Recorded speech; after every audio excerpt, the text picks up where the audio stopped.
আমি আজকে আপনাদের সামনে আসার অন্যতম উদ্দেশ্য হলো যে আমাকে নিয়ে আপনাদের অনেকের মনে অনেক প্রশ্ন জেগেছে। আপনারা একটা ভিডিও অংশ দেখেছেন এবং সেই ভিডিও অংশটুকু দেখার পরে অনেকেই আপনারা ব্যথা পেয়েছেন, দুঃখ পেয়েছেন, কষ্ট পেয়েছেন, অথবা আমার প্রতি রাগান্বিত হয়েছেন কিংবা অভিমানও করেছেন। সম্মানিত ভাইরা, আমি আপনাদের সামনে প্রথমত যে কথাটা বলতে চাই সেটা হলো যে আল্লাহ রাব্বুল আলামিন বলছেন খুলিকল ইনসানু দাঈফা। আল্লাহ রাব্বুল আলামিন মানুষকে দুর্বল করে সৃষ্টি করেছেন। তো আমিও সেই দুর্বল মানুষদেরই একজন। আমার ভুল হবে না এটা মনে করা একেবারেই শয়তানের মতোই পরিচয় হবে। আমি মানুষ, আমার ভুল হওয়াটাই স্বাভাবিক। সম্মানিত ভাইয়েরা, আমি একজন আলেম পরিবারের সন্তান, একটা হুজুর পরিবারের সন্তান। আমার আব্বা ছিলেন একজন আলেমে দিন এবং তিনি ছিলেন প্রখ্যাত ওয়ায়েজিন। তাছাড়া তিনি আমাকে যে আদর্শ শিক্ষা দিয়েছেন সেই আদর্শে এই শিক্ষা দেননি যে আমি মানুষকে অপমান করব কিংবা উপহাস করব কিংবা মানুষের সাথে অসদাচরণ করব, মানুষকে খারাপ কথা বলবো, এই শিক্ষা তিনি আমাকে দিয়ে যাননি। তিনি সদা সর্বদাই আমাকে সত্যের পথে অবিচল থাকার এবং রাখার জন্যে সৎ পরামর্শই দিয়েছেন। সেই পিতার সন্তান আমি।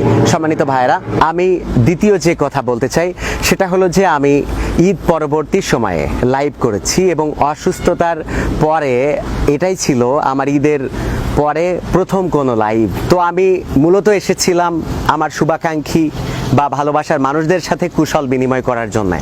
যখন লাইভে একের পর এক অযাচিত কমেন্ট, যেটা আমার অপ্রত্যাশিত ছিল, সেই কমেন্টের কারণে আমিও ব্যক্তিগতভাবে সেই সময়ে ক্ষিপ্রতাবশত এমন কিছু কথা বলেছি যে কথাগুলো আপনাদের বুকে লেগেছে বা যে কথাগুলো আপনাদের কাছে সৌজন্যমূলক মনে হয়নি, এবং আমি নিজেও মনে করছি যে এই কথাগুলো সৌজন্যমূলক ছিল না এবং এভাবে আমার বলাটা উচিত হয়নি।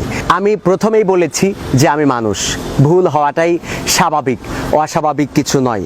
বিধায় আমি যে কথাগুলো বলেছি সেগুলো অপ্রত্যাশিত, অনাকাঙ্ক্ষিত এবং অসৌজন্যমূলক হয়েছে।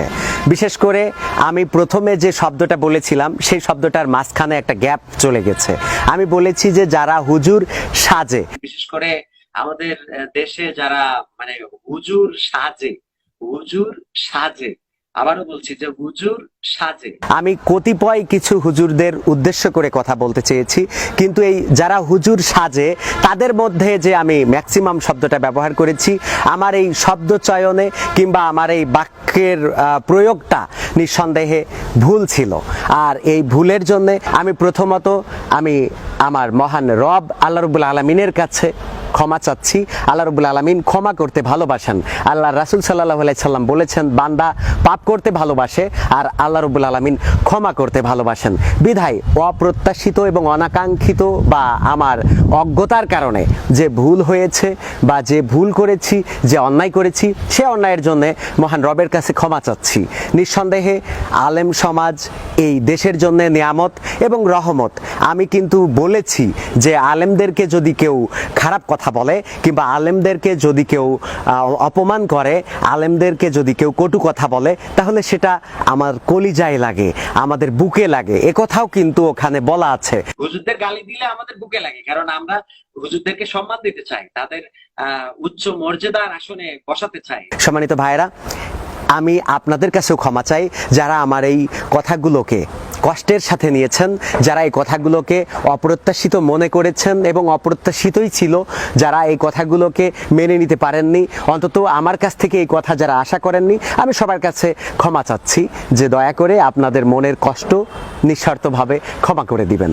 মনে যদি কোনো ব্যথা থাকে অবশ্যই ভাই হিসাবে, একজন দিনী ভাই হিসাবে আমাকে ক্ষমা সুন্দর দৃষ্টিতে দেখবেন, এটাই আপনাদের কাছে একান্ত প্রত্যাশা। তো সম্মানিত